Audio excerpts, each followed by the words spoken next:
Ini nampaknya seolah-olah Allah ingin sangat menegaskan. Allah memberikan perlambangan dan penggenapan, dan kembali menegaskannya di dalam kitab Wahyu. Jadi, kita membaca Babel semakin merosot hingga mencapai titik di mana dia menjadi tempat kediaman roh-roh jahat. Memang dia telah menjadi tempat kediaman roh-roh jahat, tapi dia menambahkan masuk ke dalam mereka. Dan kaum Protestan turut serta. Dan mengorbankan di atas mezbah dosa-dosa, doktrin indah pembenaran oleh iman. Dan menjadi bagian dari Babel. Dan hasilnya, menjadi tempat kediaman roh-roh jahat. Nah Martin, dalam dunia sekarang, jika Anda ingin melakukan hal yang dikatakan Alkitab, Anda dicap sebagai kaum fundamental. Jadi kepausan, ketika mereka meninggalkan firman Allah, mesti mengutuk siapa saja yang tetap setia kepada firman Allah sebagai kaum fundamentalis. Sesungguhnya, fundamentalis adalah kata yang baik untuk orang-orang Kristen. Tapi menjadi kata sumpah. Sekarang menjadi kata sumpah, karena itu benar-benar mengabaikan apa yang kepausan ingin untuk Anda lakukan. Benar, jadi saya ingin mengatakan kepada kepausan secara publik, saya adalah kaum fundamentalis, dan saya sangat bangga. Karena saya mempercayai setiap firman yang keluar dari mulut Tuhan. Saya setuju. Anda setuju? Anda ada dalam masalah besar, Martin. Mari kita melihatnya. Nah, untuk diketahui, beberapa klip video yang akan kita tunjukkan, diambil dari serial dokumenter, yang dibuat oleh Chris Lang, yang berjudul, Mystified. Ini adalah serial yang bagus, dan saya sudah menaruh linknya, dan bisa dilihat di YouTube. Saya pikir ini bagus ada linknya, orang-orang bisa menontonnya. Stefani adalah seorang fundamentalis.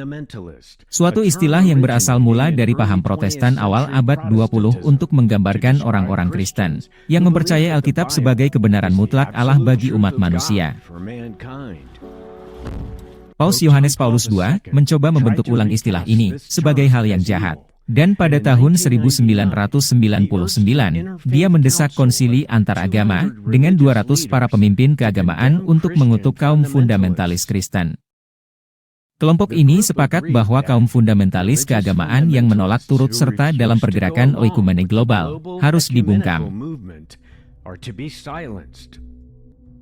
Paus Francis dari Jesuit, yang mengatakan kerohaniannya berasal langsung dari Vatikan II, membawakan pekabaran yang sama.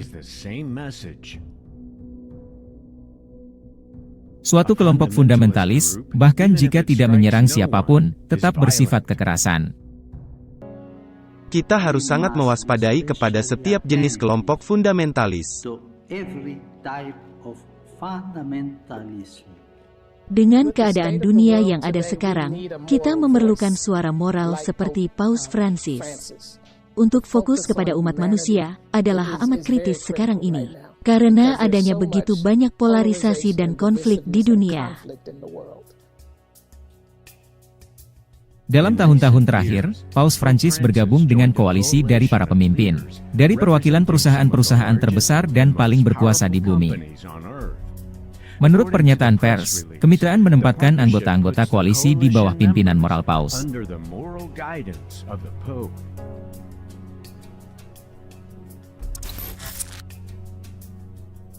Paus Francis menyajikan hal yang kelihatannya kepausan yang lebih baik dan lemah lembut.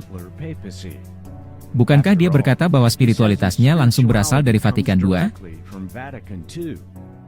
Apakah kepausan telah berubah? Tidak. Hak kepada kebebasan keagamaan tidaklah merupakan hak untuk kesalahan, dan memiliki batasan-batasan yang menyertainya, menurut persyaratan demi kebaikan bersama. Jika Anda mendengar mengenai Francis yang menjemput orang-orang dan membawanya dalam mengunjungi orang-orang, dia tidak berubah. Martin, macan tutul tidak bisa merubah belang-belangnya. Dia masih tetap sama. Dia membenci Alkitab dan orang-orang yang mempercayai Alkitab. Jadi jika kita sederhanakan, mereka membenci orang-orang yang menuruti hukum-hukum Allah, dan memiliki iman Yesus. Dan jika seseorang tidak percaya bahwa mereka membenci Alkitab, mereka membenci Alkitab secara spesifik, mereka membenci receive text. Dan mereka menyebut Alkitab versi King James sebagai ular berbisa. Dan mereka menyatakan bahwa mereka ingin menghancurkannya. Babel telah menjadi tempat kediaman roh-roh jahat dan tempat bersembunyi semua roh najis. Dan tempat bersembunyi segala burung yang najis dan yang dibenci. Dan kita mesti meneliti sejauh mana ini berlaku.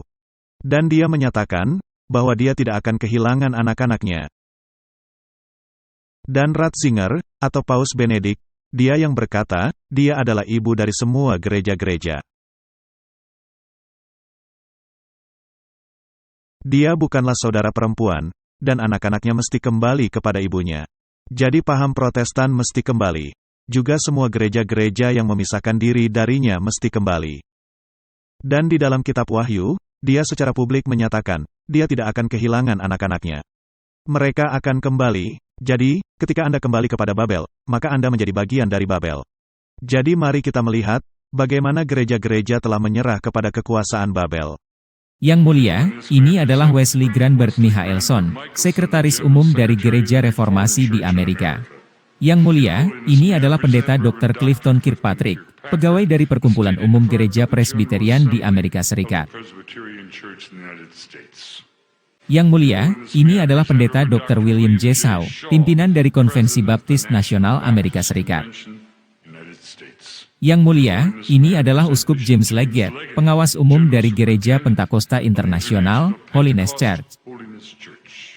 Yang mulia, ini adalah Dr. Leif Anderson, pemimpin dari Asosiasi Nasional Kelompok Injili. Yang mulia, ini adalah Uskup David Habenki, pimpinan distrik Atlantik dari Gereja Lutheran Senat Missouri. Yang mulia, ini adalah Penatua Bernice L. King, anak perempuan dari pimpinan hak-hak sipil, Martin Luther King Jr. dan Coretta Scott King. Yang mulia, ini adalah Pendeta Mark Chis, uskup dari Dioses Episkopal di New York. Sudahkah anak-anak kembali kepada ibunya? Ya, satu demi satu. Sekarang mari kita dengarkan hal yang dikatakan Tony Palmer. Dia sekarang sudah meninggal, tetapi dulu dia mewakili lengan karismatik dari Protestan, dan penyatuannya kembali kepada Roma. Ini adalah kemuliaan. Jika Anda menerima Kristus tinggal di dalam diri saya, dan kehadiran Allah dalam diri saya, dan kehadiran Allah dalam diri Anda, itu saja hal yang kita perlukan. Karena Allah akan menyortir semua doktrin kita, ketika kita naik ke sorga. Di tahun 1999, Gereja Katolik Roma dan Gereja Lutheran Protestan menandatangani suatu persetujuan yang mengakhiri protes. Saudara-saudari, protes Luther sudah berakhir. Saya minta tolong Anda, doakan kami. Saya juga akan mendoakan Anda. Mari berdoa kepada Tuhan, agar Dia menyatukan kita semua. Dan ini menjadi mujizat persatuan telah terjadi. Mari, Paus meminta kita untuk mendoakannya. Oh, Bapa. Dan karena kita tidak tahu bagaimana mendoakannya seperti yang seharusnya kita lakukan selain setuju dengan dia dalam perjuangannya, dan hatinya untuk kesatuan tubuh Kristus.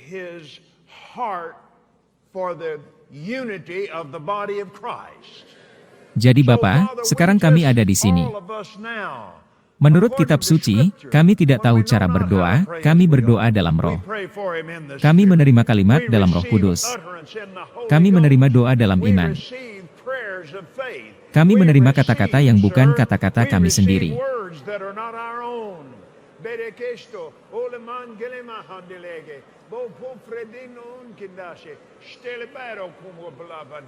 Semua dari para pemimpin ini, mewakili puluhan ribu orang yang mengasihi Anda yang sama-sama mempercayai Allah.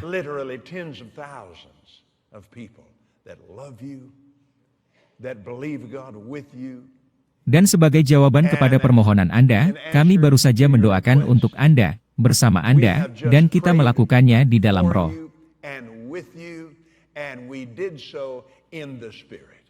Kami mengucap syukur kepada Allah untuk Anda. Maka, semua kita menyatakan bersama-sama, diberkatilah.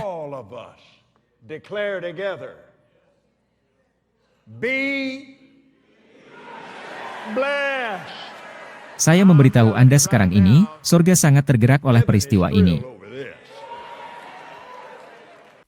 Mereka telah menjadi tempat kediaman roh-roh jahat, tempat kediaman semua roh najis dan burung yang dibenci. Martin, Ini sangat serius. Dan saya tidak bisa melihat sorga tergerak oleh hal itu. Sorga terperanjat akan hal itu. Dan pekabarannya mesti diberitakan, Babel sudah rubuh, sudah rubuh. Babel telah menjadi tempat kediaman roh-roh jahat, tempat kediaman roh najis dan burung yang dibenci. Keluarlah daripadanya, hai umat-umatku, agar kamu tidak tertimpa malapetaka-malapetakanya. Karena dosa-dosanya sudah bertimbun-timbun sampai ke langit. Himbauan para nabi, dalam Yesaya 48 ayat 20. Keluarlah dari Babel, larilah dari Kasdim. Beritahukanlah dengan suara sorak-sorai dan kabarkanlah hal ini. Siarkanlah itu sampai ke ujung bumi. Katakanlah, Tuhan telah menebus Yakub, hambanya. Martin, ini adalah perkataan Nabi Yesaya. Ini sebelum pembuangan ke Babel. Dan dia memperingatkan, larilah dari Babel. Yeremia 51 ayat 6, larilah dari tengah-tengah Babel. Allah kembali mengulangi pekabarannya. Ini adalah pada masa ketika terjadinya pembuangan, ketika kota Yerusalem jatuh. Hendaklah setiap orang menyelamatkan nyawanya, supaya kamu jangan tertumpas karena kesalahannya. Sebab inilah waktu pembalasan bagi Tuhan, Ia membayar ganjaran kepadanya. Itu adalah perlambangan, sedangkan kita sedang hidup dalam masa penggenapannya. Mari kita membaca kutipan ini, berasal dari buku para nabi dan raja. Orang-orang yang rohnya telah dibangkitkan Allah. Mengutip Esra 1 ayat 5, pulang di bawah dekrit Kores. Tetapi Allah berhenti menghimbau orang-orang yang secara sengaja tetap tinggal di tanah pengasingan. Dan melalui berbagai agen, Allah membuat orang-orang itu bisa kembali. Tetapi jumlah yang lebih besar, yang gagal merespon dekrit raja, tetap tidak mendapat kesan, bahkan ketika Zaharia memperingatkan mereka agar lari dari Babel. Mereka tidak menuruti panggilan. Itu adalah perlambangan yang menakutkan. Dan saya khawatir, kita mengalami hal yang sama sekarang ini. Lalu keluarlah dekrit kematian. Sementara itu, keadaan di media Persia berubah dengan sangat cepat.